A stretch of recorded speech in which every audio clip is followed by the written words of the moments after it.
Hi everyone. இன்னைக்கு simple recipe and health step சேனலில் முருங்கைக்காய் கத்திரிக்காய் போட்டு ஒரு பொரிச்ச குழம்பு பார்க்க போகிறோம். இதுக்கு தனியா, மிளகு, சீரகம், வரமிளகா, தேங்காய் எல்லாமே ஒரு ஒரு ஸ்பூன் எடுத்துக்கோங்க. இதை நல்லா எண்ணெய் விட்டு வறுத்து எடுத்துக்கணும். இது அரிசி களைஞ்ச தண்ணியில் தான் முருங்கைக்காவும் கத்திரிக்காயும் வெந்தால் நல்லா டேஸ்ட்டாக இருக்கும்.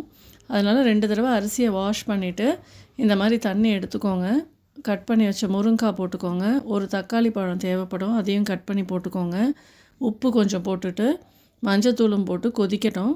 முருங்கைக்காய் ஹாஃப் பாயில்டு ஆன உடனே கத்திரிக்காயையும் போட்டுக்கோங்க. அது இடையில இந்த மாதிரி எடுத்து வச்சுருந்தோம் இல்லையா, அது எல்லாத்தையும் நல்லா ஒரு ஸ்பூன் எண்ணெய் விட்டு வறுத்துக்கோங்க. இதுலேயே வரமிளகாவும் போட்டு வறுத்துக்கலாம்.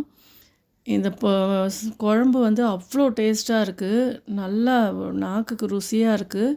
இதிலே தேங்காவையும் போட்டு ஸ்டவ் ஆஃப் பண்ணிவிடுங்க. ஆறினதும் கொரகொரப்பாக அரைச்சி வச்சுக்கோங்க. அதுக்கப்புறம் நான் பருப்பை வேக வச்சு எடுத்து வச்சுருக்கேன். சாம்பாருக்கு வைக்கிற மாதிரி பருப்பு தேவைப்படாது. ஒரு 1/2 டம்ளர் எடுத்து வேக வச்சு இதோட இந்த மாதிரி சேர்த்துருங்க.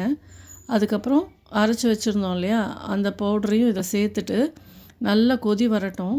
இப்போ தேவையான அளவு உப்பு டேஸ்ட்டு பார்த்துட்டு போட்டுட்டு இது கொதி வந்ததும் சுட சுட சாதத்தில் சாப்பிட்டிங்கன்னா அவ்வளோ ருசியாக இருக்கும். கண்டிப்பாக நீங்கள் எல்லோரும் இதை ட்ரை பண்ணி எனக்கு கமெண்ட் பாக்ஸில் சொல்லுங்கள். இதுக்கு தாளிக்கிறதுக்கு வெறுமை எண்ணெயில் கடுகு, கருவேப்பிலை, பெருங்காயம் இதை போட்டு தாளித்தா போதும். பூண்டு, வெங்காயம் வேணுன்றவங்க ஆட் பண்ணிக்கோங்க. ஆனால் அது இல்லாமையே அவ்வளோ டேஸ்ட்டாக இருக்குது. சுட சுட சாதத்தில் சாப்பிட்டோன்னா அவ்வளோ நல்லாயிருக்கு. நீங்களும் ட்ரை பண்ணி பார்த்து எனக்கு கமெண்ட் சொல்லுங்கள். தேங்க்யூ ஃபார் வாட்சிங்.